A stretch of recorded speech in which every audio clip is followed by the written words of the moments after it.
Hello guys, for today's video, ipapakita ko lang sa inyo ang kakaibang abilidad na kayang gawin kapag tayo ay laki sa hirap.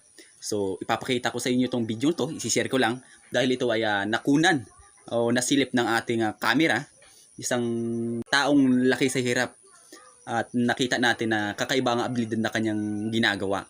So, di natin alam kung ito ba ay kaya ng mga taong mga mayayaman, no? So, sa madaling sabi, ang nakakagawa lang talaga nito yung mga taong laki sa hirap. So, ayan, papanoorin natin. Let's go! Dito ang taas. Grabe naman tong taong to. Napakalupit. Biruin mo. Ang taas niyan. Siguro nasa 50 meters. Pataas. Inakyat at pinutol ang mga sanga. Doon sa taas mismo. Tara, tignan natin dito. Guys, tignan natin dito guys. Dito para makita natin ha. Pakita ko sa inyo. Patakot eh. Taas niyan. Pag dito sa actual, kita mo dito ang taas. Bilib ako. Bira ang mga taong nakakagawa ng ganun. Taas niyan guys. Siguro 40 meters.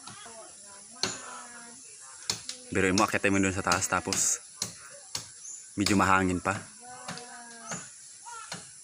Itak pa ang iyong dala-dala. Grabe. Bira lang yung nakagawa ng ganyan guys. Lalaban ko to sa mga ganitong klaseng paligsahan kung meron man. O baka may mga hiring kayo dyan. Takot. Buwis buhay talaga. Iba talagang abilidad kapag laki ka sa hirap, no? Kung nakikita ninyo, iba talagang abilidad pag laki ka sa hirap. Hindi natin, ewan lang kung ganun, kung yan ba kaya ng mga taong mayayaman. Sadyang mga taong mahihirap lang ang nakakagawa niyan. Paano? No choice kami. Hindi namin gawin yung ganun, hindi man kami pwedeng kumita. Magkano? 350 ang arawan. Goods na. Yan o. Taas niyan. Gandun pa yan o.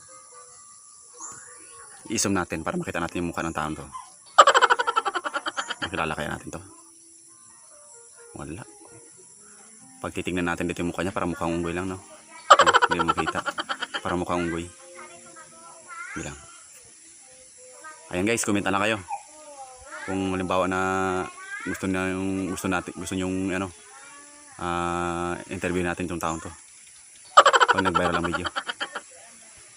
Ha? Panis.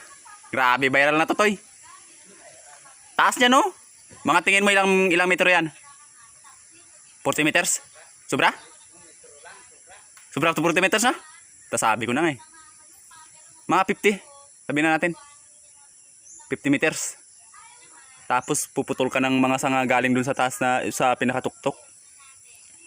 Hindi mo pa sigurado kung yan ba'y matibay. Mamaya bumigay yan, di. Goodbye Philippines ka na. Pero yan o. Wala na. Pababa na siya. Payan guys, kung sino yung mga nag-hire dyan. Sino yung mga nag-hire dyan na gustong magpaputol ng mga sanga. PM na lang po kayo. At comment down na lang din kayo. Para pag-usapan natin kung kasundo tayo sa presyo. Lalo na yung mga malayuan ha. Yan, dito lang yan sa ating lugar. PM na lang kayo para malaman nyo kung taga saan tayo. So ayan guys, napanood nyo naman guys no, yung ninakaw nating video. Galing pa sa kapitbahay natin. So magugulat na lang yun siya na darating ang araw na nagbayaran na pala siya sa kanyang ginawa na kakaibang abilidad. Mantakin mo guys no, isipin mo. Grabe, nasa 50 meters ang taas ng punong kahoy. And then siyempre yung dulo nun, simula sa malaking puno, paliit na ng paliit yung dulo nun. Mantakin mo, kung ikaw kabado kang tao, hindi mo kayang gawin yun kasi maliit na yung maliit na yung sanga pa taas. May hangin pa. Kung biglang kung biglang nabali yung sanga. Tiway. Goodbye Philippines ka talaga. Kaya nabibilib din talaga tayo. Kaya mayaman ka man o mahirap, talagang may kanya-kanya tayong abilidad, no? And then, ang masarap pa doon, no? 350. Oo, 350 pesos. Magputol lang ng sanga. Saan ka pa?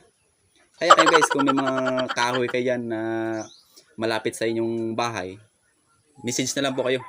Comment down below na lang po kayo para pag-usapan po natin kung sakaling may mga kahoy kayo na kinatatakutan dyan sa mga gilid ng bahay ninyo. Baka sakaling lumakas ang hangin, mahulugan ng sanga yung bahay ninyo. Chat na lang po kayo para kausapin ko po yung taong yun. Talagang malakas ang loob nun eh. So, thank you. Like and share.